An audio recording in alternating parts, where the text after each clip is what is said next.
A gente tem que pensar que as coisas têm que ser feitas para facilitar a vida da população e não dificultar. E facilitar no sentido de botar na rua um carro de características, de montagens, que a gente sabe que tem corte de custos de maneira duvidosa, não é uma das maneiras mais adequadas de você promover um aquecimento na economia dos automóveis. E aí, pessoal, tudo bem com vocês? Sejam bem-vindos a mais um vídeo aqui no canal Foco Automotivo. E pessoal, hoje em dia não, essa semana eu ouvi dizer um termo ligado aí no âmbito automotivo que há muitos anos eu já não ouvia falar. Era justamente, pessoal, o famoso carro popular. Esse mesmo. Na verdade, quando eu gravo os vídeos, ou até quando eu vou em concessionária ver alguns carros, a gente vê aqueles carros que antigamente poderiam ser chamados de carros populares, mas agora a nomenclatura foi alterada para carros de entrada. E eu falo assim, meu Deus do céu, gente, nossa, pagar, sei lá, 70 mil reais em um Kwid, mano, em um Kwid, que era para ser considerado um carro popular e que infelizmente não dá para ser mais considerado justamente pelo preço que ele é cobrado, que praticamente, sei lá, uns anos atrás você comprava pelo menos um Polo, que era um carro ali, um hatchzinho médio, mais ou menos. Não chegava a ser um hatch médio, mas pelo menos é um hatch minimamente decente. E hoje não. A gente tem um carro do tico-tico, né? Aqueles carros indianos, que mal ali cabe 4 pessoas, quando muito bem apertadas. E as pessoas hoje são meio que obrigadas, se quiserem comprar um carro mais acessível e 0 km, e ter um carro na garantia ainda, é meio que obrigado a pagar aí quase aí 70 mil reais. Acho que o Kwid tá saindo por 68 e pouco. E pois é, e por que eu achei estranho esse termo vir à tona? Porque, gente, a indústria automotiva tá aí já sofrendo não mais com a falta de componentes para a fabricação de carros, mas sim está sofrendo com a falta de vendas para justamente tirar os carros dos pátios. Já teve várias montadoras aí dando férias coletivas, porque se a galera continuar construindo, fabricando carro em ritmo frenético, vai ter mais carro ali para vender do que mais carro ali para comprar. Então não é uma coisa interessante. Então várias montadoras decretaram aí esse tipo de férias coletiva para os seus funcionários. Tá, mas qual é a ideia, pessoal, do carro popular? Bom, praticamente todo mundo que me acompanha aqui no canal vivenciou o período dos carros populares. Mas se você é novo, pessoal, eu vou aqui, né, tentar esclarecer aqui do que basicamente seria um carro popular. E eu vou dar um exemplo real, que foi o que eu vivenciei quando eu morava com meus pais. Em toda a minha vida, e isso eu não digo com nenhum aspecto assim de grandiosidade ou de algum tipo de conquista, minha mãe especificamente conseguiu comprar 4 carros 0 km, enquanto eu pude acompanhar, enquanto morava com ela. O primeiro carro foi o Celta, e a primeira geração do Celta, que era dividido em Life, Spirit e Super. Saiu até uma versão 1.4 dele também. Minha mãe comprou o Celta Life. E o carro popular era basicamente aquele carro que nem o kit de dignidade vinha direito. E que o kit de dignidade era chamado de trio elétrico. Vidro elétrico, trava elétrica e eu acho que era o alarme.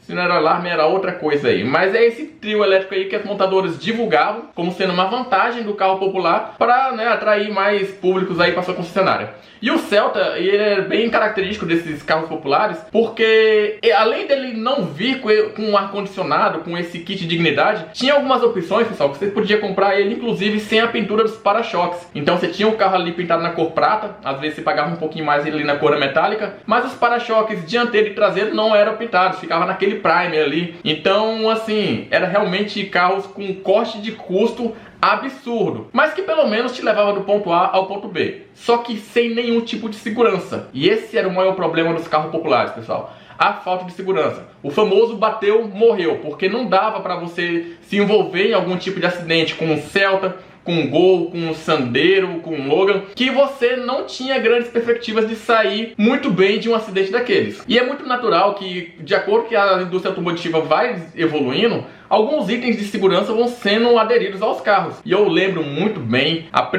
primeira discussão que teve quando foi obrigatório colocar airbag duplo nos carros e também freios ABS. A discussão principal do pessoal, principalmente em fóruns, em Orkut na época também, o pessoal sempre falava, alguém vai pagar essa conta. E basicamente pagava mesmo. O governo arcava, de certa forma ali, subsidiava uma parte dos preços, mas o restante dos custos ali era passado para o consumidor. Então um Celtinha ali que você comprava, sei lá, por 23 mil reais já estava custando 27. E é muito natural que as coisas vão encarecendo com o tempo, até porque a gente tem inflação, tem toda essa paradinha financeira aí que faz com que o nosso dinheiro valha cada vez menos. Mas a gente vai ainda entrar num assunto bem interessante ainda. E o que que acontece? Com o tempo ainda foram colocando mais itens de segurança nos carros. Hoje em dia você tem carro que praticamente dirige sozinho, tem carro que freia sozinho.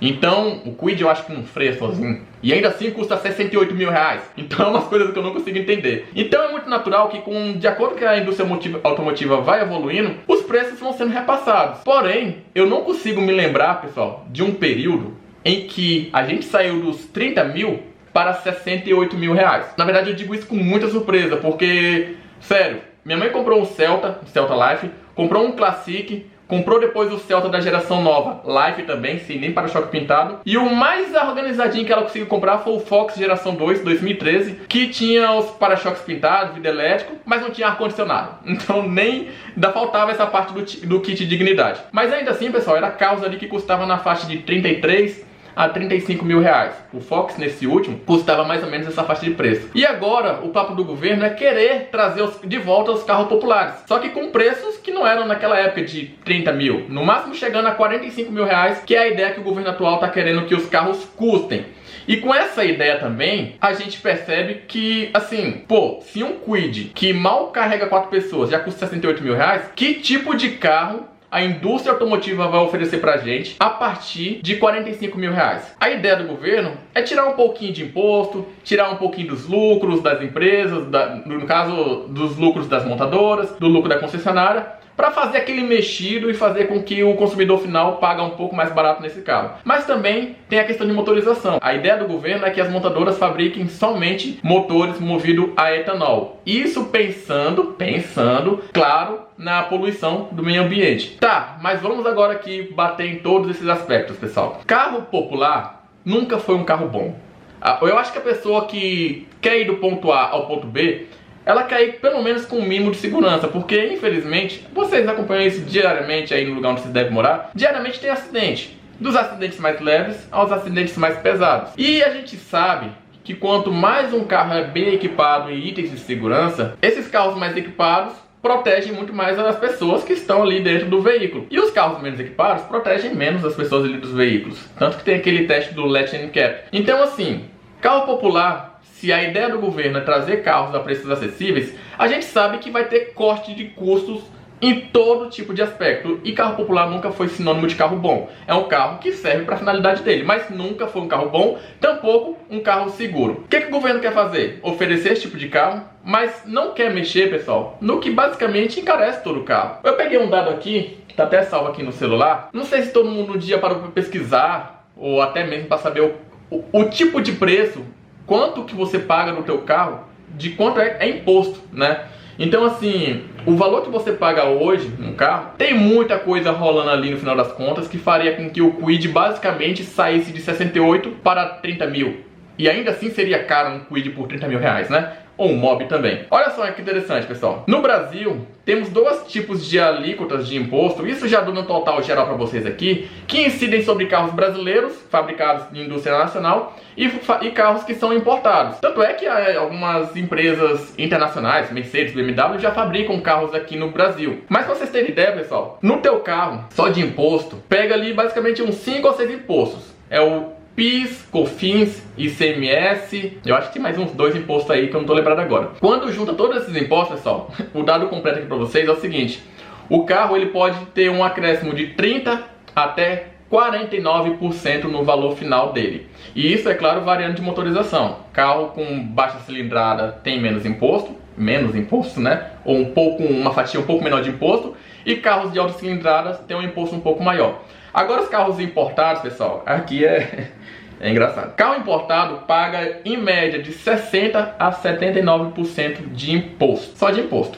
Agora a gente pega a composição de preço aqui de um carro, bora pegar o Kwid, de novo, de exemplo. Um Kwid para fabricar, digamos ali que para fabricar custa ali 20 mil reais, só para fabricar. A partir desse preço de fabricação vai entrar lucro de montadora, vai entrar lucro de concessionária, para depois, em cima desse bolo doido aí, incidir todos esses 40, no caso 30%, que provavelmente o Kwid deve pegar a alíquota menor de imposto. Depois desse imposto, A pessoa que vai comprar esse carro dificilmente vai comprar à vista, porque já vai estar muito caro. A pessoa ela vai precisar de um financiamento. E eu fiz um levantamento aqui com dados de 2022, pessoal. Os bancos, as montadoras que costumam oferecer linha de crédito para a compra de carro 0 km, têm umas taxas não muito amigáveis também de porcentagem de juros, né? Aqui, o Banco Volkswagen, ele costuma pegar em média 15% ao ano de juros. O Banco Renault e Nissan 19%, Banco GM 22%, Banco Toyota 23%,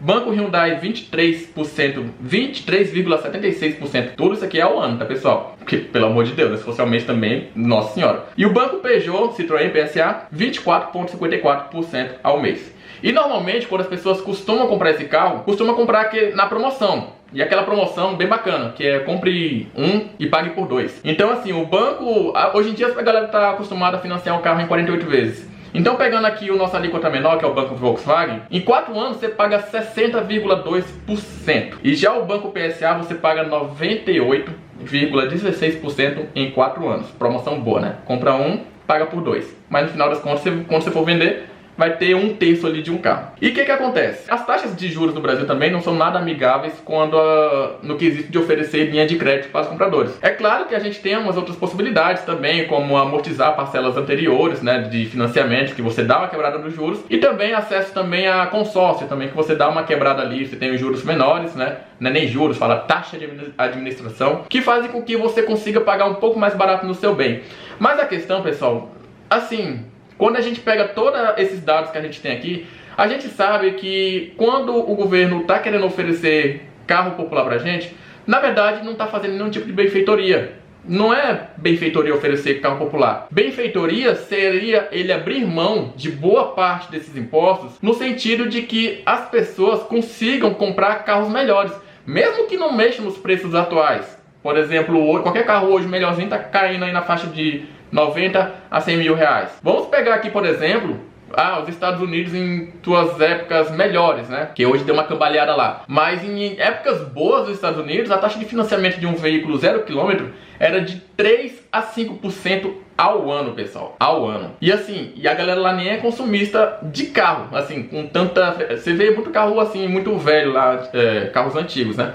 Mas... se você quiser comprar um carro do ano, você consegue comprar com uma taxa de juros extremamente acessível. E o imposto que incide lá nos carros não é absurdo, não é essa paulada que a gente recebe aqui de quase 50% de produção do carro. Então você pega um carro, divide no meio, ele no meio é só o imposto. Não faz muito sentido isso. Poxa, vamos pegar aqui a minha realidade como exemplo.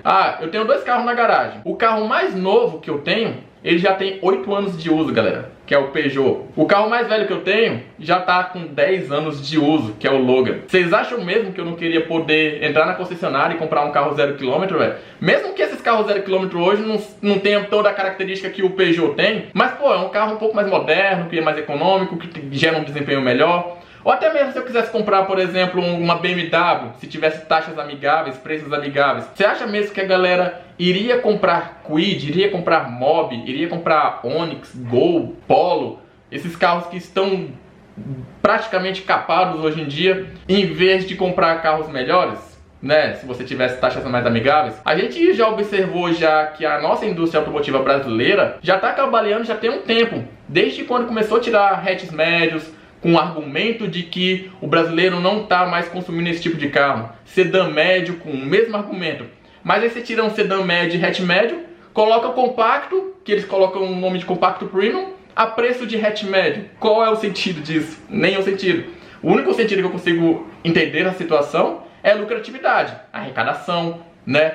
Então assim, se a gente for parar para pensar, carro popular não vai ser solução para nada. Você pode sim aquecer a indústria automotiva, mas você vai aquecer a indústria automotiva colocando carros novos nas ruas que estão cada vez mais frágeis, porque esses carros, quanto mais novos ficam, mais frágeis ficam também, por que pareça. Parece que botaram uma lâmina de alumínio ali onde devia ser um ferro, uma estrutura um pouco mais robusta. E isso eu digo para carros, esses Kwid Mob, não estou dizendo para carros que tem uma plataforma mais robusta. Eu digo esses carrinhos que a gente tem aí uma procedência meio duvidosa, entendeu? Que só no Brasil é vendido, entendeu?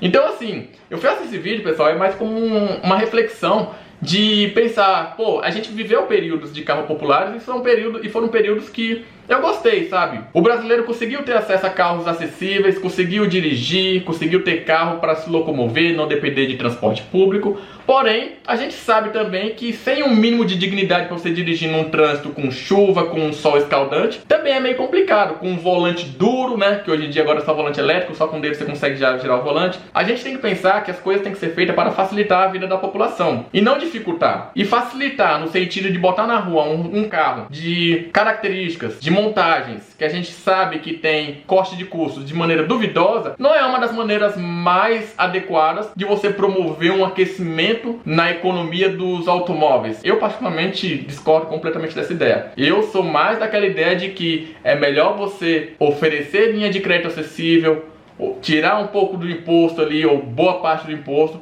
para fazer com que o carro custe mais barato e a população consiga ter carros mais robustos, carros melhores, carros elegantes, né? E não um Mobi, um Kwid. E carros que você possa viajar com segurança também. Até onde eu sei, eu não conheço uma pessoa que tenha coragem de colocar um Mobi ou um Kwid para fazer uma viagem de 4.000 quilômetros aí, Brasil afora. Eu particularmente não seria uma das pessoas.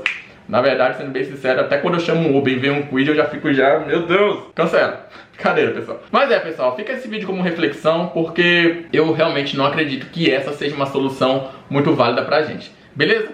Galera, o vídeo foi esse então. Gostou daquele like? Comenta aí o que vocês acharam do vídeo também. E a gente volta aí com os próximos vídeos aí de vlogs e avaliações, quando surgirem carros aí para serem avaliados, beleza? A gente se vê no próximo vídeo, pessoal. Grande abraço e até mais.